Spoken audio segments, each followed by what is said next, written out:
Sejak bila ustaz jadi penceramah? Cerita lama ni cerita lama. Biarlah ada orang tanya. Cibuklah sikit. Sebelum surah Ladang tu, atas rumah tu. Seorang je ngaji. Kitab Pati Faridah, Pati Musalli. Duduk atas lambu. Lepas tu jadi 3 orang duduk atas tangga. Daripada 3 jadi 5 ambil kursi buat atas sana. Lalu ada muat pergi surah. Surah tu pula ada rekod sejarahnya. Ngajar surah 3 orang dengar. 3 orang dengar, 2 tidur. Tapi dok meja gini kotak bawah. Ada kotak tu kan. Ngajar. 3 orang tua. 3 ni tua belaka asal. 3 orang murid, 2 tidur.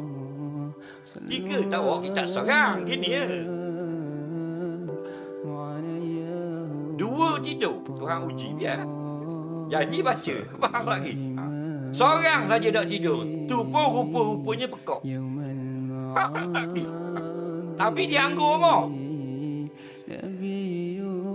Anggur mau. Dah biar dah. Tak? Ajar jaga.